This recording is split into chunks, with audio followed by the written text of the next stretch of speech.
To YouTubers. This is a follow-up on my control arm install today. I put a new control arm, went through all that with you guys. I wanted to show you really the reason why I made this video. Not only just because the ball joint needed to be replaced, I went ahead and did the control arm all to one piece. But the whole reason I wanted to show you this video was because there's nowhere online that shows you really how to get this out. They only tell you to there's only write-ups and forums that show you this.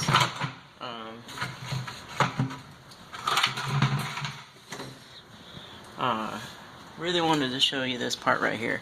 This is where the torsion bar goes into it. Mine's not right, even though I'm driving on it. But the whole point of this was to show you that where that bolt goes into and replace how to get that out and how to do it. First off, what you got to do is you got to relieve the tension on it through the adjuster.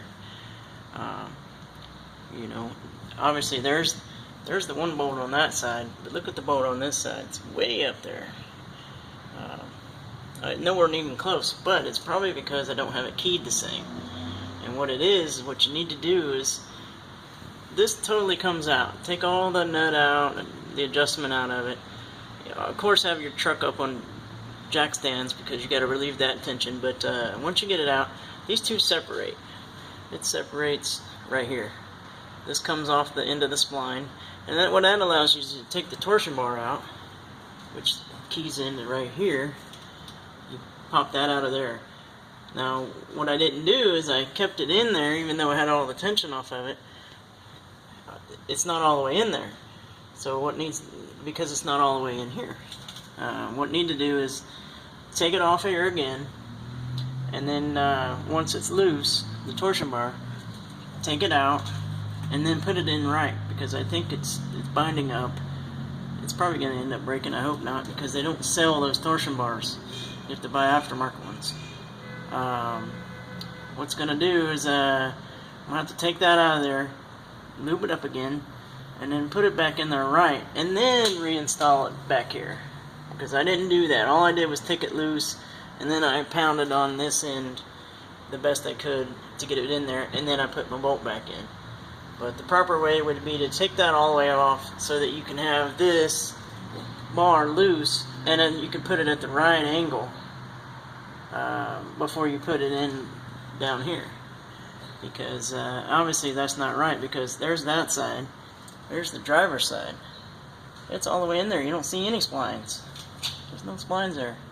It's because it's seated all the way in there all the way. And they're exact. I think these Moog control arms are just remanufactured original equipment. I don't think they make these. I bet they just salvage those and then rebuild them.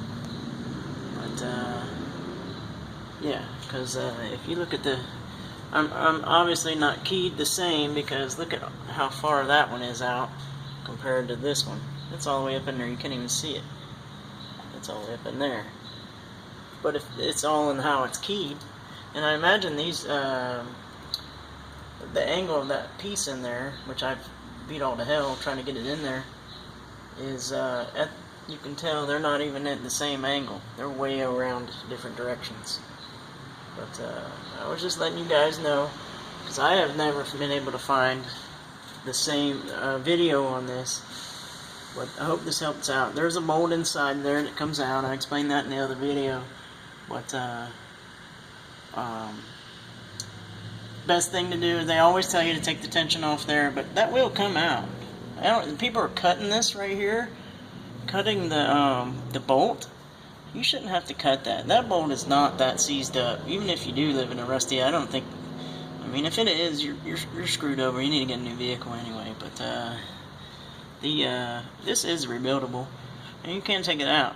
And it did. It only took me like 3-4 hours. I think it's 1.5 in the books to do this, but it took me like 3.5. And the biggest thing was getting this loose without an impact wrench. And I still didn't use an impact wrench to put it back in. I just used a good old-fashioned breaker bar.